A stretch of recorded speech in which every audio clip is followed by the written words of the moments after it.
Hello, glad to see you back. Last time we finished with the option to follow users. And this time we're gonna continue with the home timeline. Alright, let me explain how the timeline is gonna work. So let's say we have a user, and this user has many followers. Alright, and these followers are users. And each user is gonna have a home timeline. And of course, the base user is also gonna have a timeline. So now, when a user creates a post,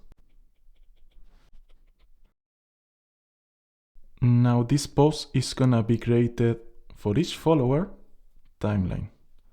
So this is a process that is called a fanout. So we're gonna take all the followers of this user and we're gonna insert a reference to this post on each one. And of course, we're also gonna insert it on the timeline of the same user.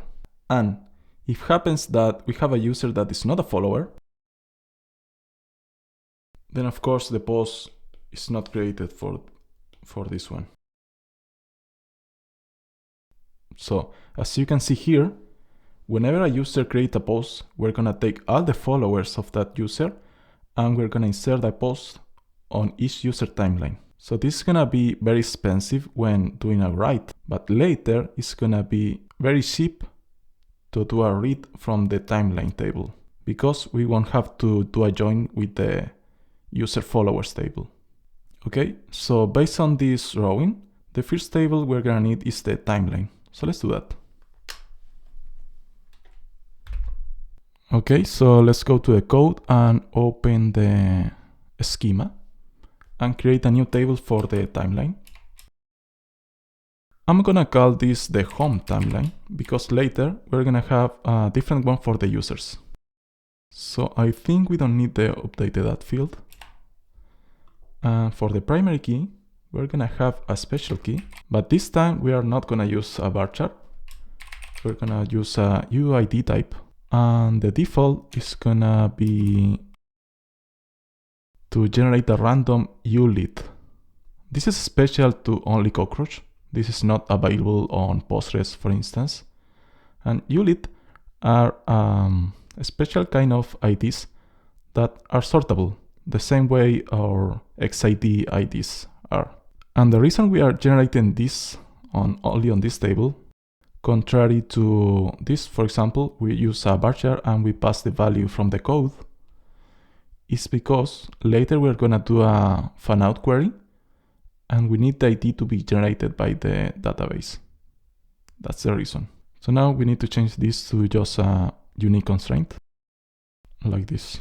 All right, now let's go to the queries. And here at the bottom, we need a new one to insert a timeline item. So the ID is gonna be auto-generated, so we don't need to pass it here. And on the returning clause, we can return it here. So this query is gonna insert a reference to the post on the authenticated user ID, just one. And now we're gonna have a query to insert the post on the followers timeline. This one right here, so we need to insert the same, but here we're gonna do an insert into select. So here we select the from the user followers table and the follower ID, and the post ID is gonna come from the arguments. So here we do a select from the user follows table, and the followed ID is gonna come from the argument too. And there is a unique clause. So here we're gonna do on conflict, and we're gonna do nothing. And we're gonna return with the inserted ID and the created at, and that should be it. So the idea is when you create a post, you are also gonna create a timeline item on the authenticated user, and in the background, we're gonna fan out the post to all of its follower with this query. All right, now we just need a query to fetch the timeline. So it's gonna be similar to the post query. So we're gonna fetch everything from the post table and the user that created the post. But the query is gonna start from the timeline table. And here we're gonna join with the post table and with the user table. And we're gonna do a filter over the user ID these timelines belongs to. And we can sort them by the ID of the timeline, which is sortable too. All right, that's it. Let's give it a try. And we get an issue. Here it generated the home timeline model. And this one uses the UID type from this new package. I wanted to just use a basic string type. So we're gonna go to the configuration file of SQL-C, and here inside the gen go, there is a property called overrides, and we can pass a list of things we can override. So in this case, we're gonna override the DB type of UID to be a Go type of just string, like this. Now we can see that the generated code uses just a simple string.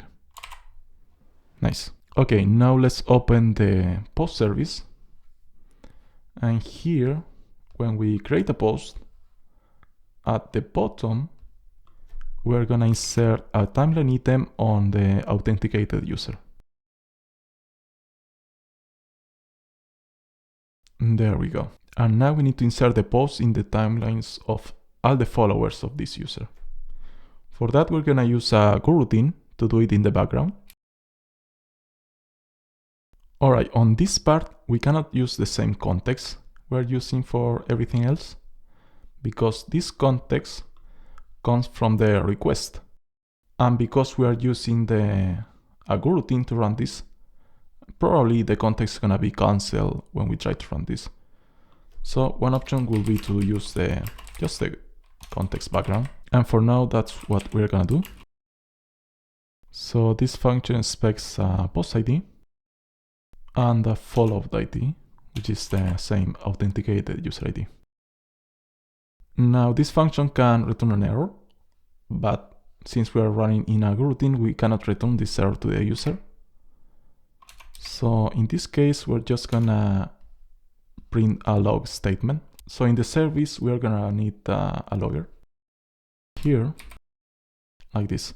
Now we need to come here to the main.go. And here, when we construct the service, we need to pass the logger, which is right here. So let's move it up. There we go. Okay, I think we are done here. Now let's write a new method to fetch the timeline. All right, for this one, we're gonna need an authenticated user ID. And we pass the ID here. All right, that's it. Let's write a new test case for this one. So here in the test, to create a post, first on the service, we're gonna need the logger. For the logger, we're just gonna pass the default one. And at the bottom, we're gonna add a new test case. Okay, so the first step, I'm gonna generate 3 users. So here they are. And now I'm gonna make this user to follow this other user. There we go. And now I'm gonna make this user to create a new post. There we go. And now we expect that this post was added to this user timeline, because this user was the one that created the post, but also that the post was added to this user timeline, because this user is following this another user. So here it is. If we fetch the timeline of the followed user, we expect to get one item, and that the post ID is the same one as the post we just created. Now, if we do the same on the follower, we also expect one item and the post ID to match. But now, if we do the same on the another user, on this one, we expect no items on the timeline. Like so. Let's give it a try. There we go, perfect. Okay, now let's go to the home template. And here on the home data, we're gonna need the timeline, like so. And here in the handler, we're gonna fetch the timeline. Don't forget to pass the context from the request, because that's the one that is authenticated. And for now, we're gonna comment out the post here too. And we're just gonna pass the timeline to the home page. And also let's go to the home template. And here we need to rename this to timeline, like this. All right, let's give it a try. So here I am, I'm gonna refresh the page. And notice that I had a post before, but now it's gone. If I go to my profile, there is the post, but I don't see it on the home page. And the reason of that is because that post was created some time ago. It was before we have the logic to fan out the post to the timeline. So now let's try and create a new post. There we go. Now we can see it on the home timeline. And on my profile, the two posts are there. Now let's do a test with a follower. So on the left, I have Nicolas, and on the right, there is John. And I'm gonna create a new post. All right, the test was added to Nicolas' timeline, but John is not following Nicolas. So if we refresh, the post is not there. But now let's go to Nicolas' profile, and I'm gonna follow him there. And I'm going back to the home page. And if I create a new post as Nicolas, now this post should go to my home timeline and to John's. So I'm gonna refresh here, and there is the post. So notice now that just the last post was added to the timeline, not the previous one. And the reason of that is because we're fetching the post from the timeline table, which is populated only when creating a new post. So this might be something unexpected for the user. For John, maybe he expected to see all of Nicolas' posts on its timeline. So one option there will be when you try to follow a user, go and fetch maybe the latest 10 posts from that user and put it on your timeline. I think we're gonna do that, but this is all I have for you on this video. Make sure to leave any question down below, and I'm gonna see you on the next one. See ya!